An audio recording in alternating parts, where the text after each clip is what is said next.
Hello, my name is John Deeben. I'm a genealogy specialist at the National Archives and Records Administration.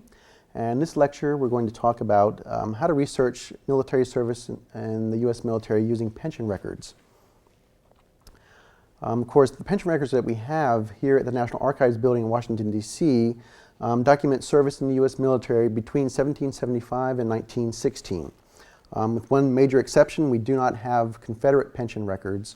Of course, the federal government did not issue pensions to Confederate veterans. The southern states did issue such pensions to those veterans. So to find them, you would have to go to the state archives, depending on which southern state the Confederate veteran was living in at the time that he applied. Otherwise, there were different types of pensions that were issued by the federal government. Initially, a veteran could only receive a pension based on disability that was incurred during his time of service. But as time went on, the pension laws became more liberal, and veterans could receive pensions just for having served in the military, and also widows and their dependents could also receive pensions based on a veteran's service. And there were also many different pension acts over the years.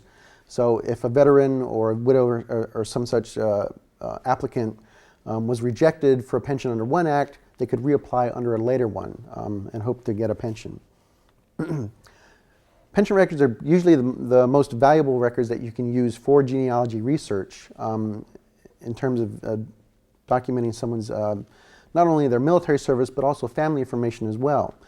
Because the pensions included the name of the individual, the veteran, his dates of service, and also his periods of service, the units that he was attached with during his service in the military, his residence. It'll give you information about his medical history, especially if he applied for a pension based on a specific disability.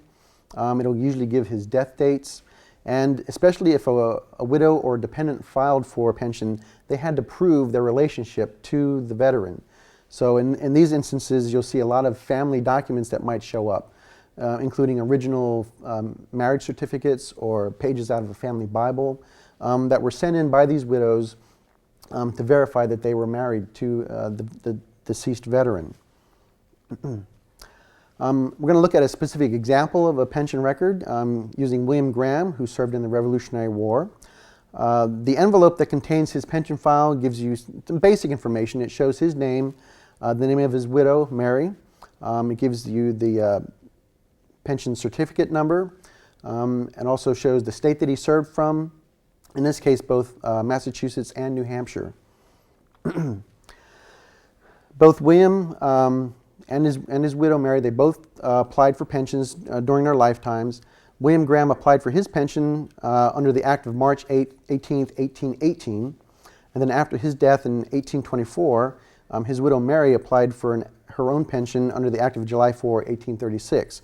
So both of their pension certificates are included in the pension file. William Graham also had to provide a declaration or an affidavit for his pension to prove that he needed these type of benefits. So the information that you can find on his declaration shows that he was 62 years old at the time that he applied on April 21st, 1818.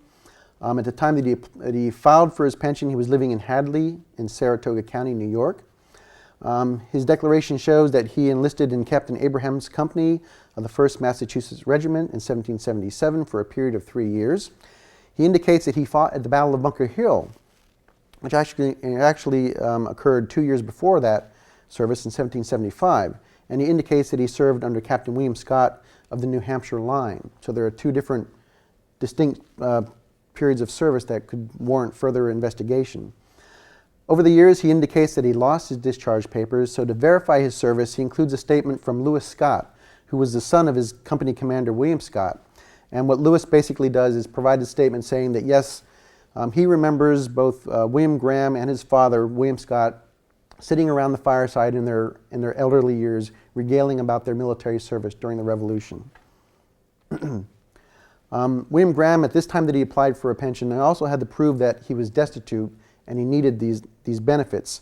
So he provided an inventory of his property, which actually turns out to be pretty meager. He shows no real property that he owns, and his list of personal property is pretty poor. Among other things that he enlists includes 2 hogs valued at $5, 1 spade valued at 25 cents, a tea kettle valued at 75 cents, and so forth. He indicates that he was a basket maker by trade, but due to his age and illness, he's no longer able to work. His wife, who's age 68 at this time, is also unable to work. And he also says that he's supporting a daughter who's age 30, who's lame and subject to frequent fits. So all these factors together are putting a burden on his household, and so he states that he's unable to subsist without a pension or some type of private or public charity. And this is the case that he makes in order to get a pension from the federal government. After his death, Mary Graham applied for her own pension, and she again provides her own declaration, filed in 1837, and at this time she was 86 years of age.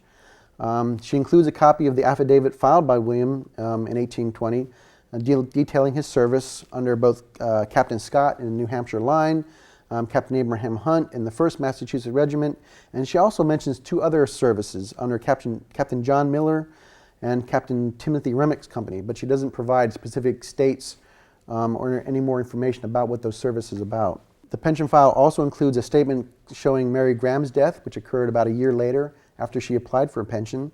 Mary died on June 10, 1838. The statement of death includes the surviving children and the legitimate heirs who were still living at that time. So it shows that she had 2 daughters, Lucinda Eggleston, who was married to Amos Eggleston, living in Saratoga County, New York, and a Nancy Clayton, who was married to Farmer Clayton, living in Fulton County, New York.